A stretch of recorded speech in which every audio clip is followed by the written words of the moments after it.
Deep within the dwindling forests of Mindoro, a fragile heartbeat echoes through the undergrowth. The pulse of one of the Philippines' most critically endangered treasures, the Mindoro bleeding heart.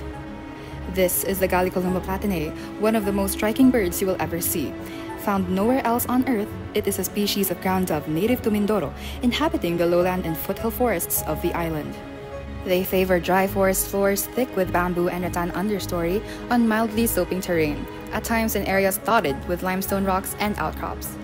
The bird belongs to the class Aves, an endothermic group of vertebrates known for their feathers, beak jaws, and a four-chambered heart. The males and females look very similar to each other. Their distinguishing characteristic? The females' irises are purple and are generally smaller than the males. The Mindoro bleeding heart earns its name from the vivid red plumage on its breast, resembling a fresh wound. In the wild, it serves several possible functions: as a sign of sexual attractiveness during courtship, or as a deterrent that mimics injury to confuse potential predators. But this rare beauty has placed the species in danger. Over the years, Mindoro's forests have been carved away by deforestation, leaving the birds with a less habitable environment. As bleeding hearts rely on dense lowland forests and search for food on the ground, they are severely affected when what is left of the forest is disturbed or destroyed. All 5 bleeding heart dove species are endemic to the Philippines. 3, found on just a handful of other islands, are classified as critically endangered by the International Union for Conservation of Nature. The question is, how do you save a bleeding heart? Nandito tayo ngayon sa Mount Siburan, Siblayan sa may kanlurang bahagi ng Mindoro.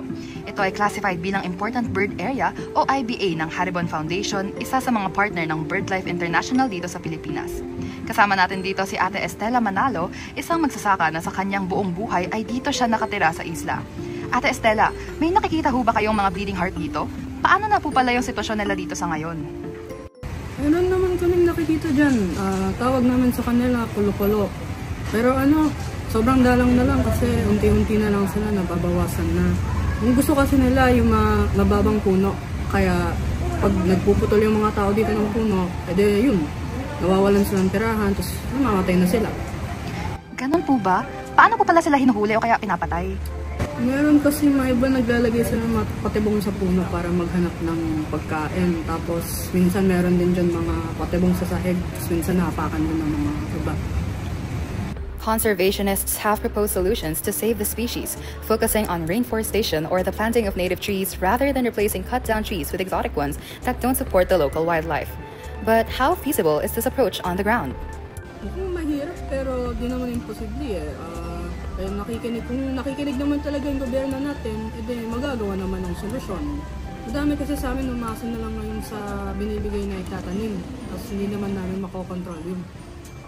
Ayaw na rin magtanim ng iba sa amin dito ng mga native na puno kasi alam namin kukunin lang ng gobyerno.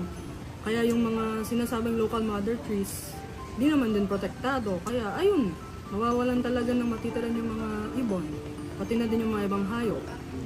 Oo nga po, no? Yan din sinasabi ng iba pang mga magsasaka na nakakausap ko na noon pa. Yung natatakot na silang kumilos kasi yung mga reforestation programs daw na nagpupunta sa lugar nila, hindi naman nako-consider yung mga pangangailangan nila mismo. Meron na po atang progress sa mga ganong initiative, no? Pero kailangan pa rin i-review yung mga polisiya ng gobyerno para hindi na matakot yung mga lokal na komunidad na tumulong sa pag-restore ng mga kagubatan natin. Otherwise, talagang unti-unting mawawala yung local wildlife ng bansa. Ang dami pa naman nating endemic species. Para sa'yo, Ate Estela, how do you save a bleeding heart? Ano ang masasabi mo sa mga nanonood sa atin ngayon? Para sa akin, yung pagligtas talaga sa mga kulo-kulo eh. Hindi lang yun makakamit sa pag-replace ng mga puno na kung ano-anong species lang. Dapat ibalik talaga natin yung mga native na puno kasi yun talaga yung tirahan nila. So, syempre, dapat magtulungan naman tayo para maligtas natin yung mga kulo-kulo at yung tahanan nila. That was my conversation with Ate Estela. There really is much to learn from those on the ground, and this has only emphasized how important it is for communities and the government to collaborate if we want to restore our local ecosystems. BirdLife International has identified 10 endemic bird areas here in the Philippines, which together span almost the entire archipelago. 40% of all bird species in this country exist nowhere else in the world. But what good are these numbers if they keep being hunted while their habitats are decimated, leading to them being on the brink of extinction? Join us in restoring native forests today by supporting your local rainforestation projects. Together, we can save a bleeding heart, one native tree at a time. Do your part. Save a bleeding heart.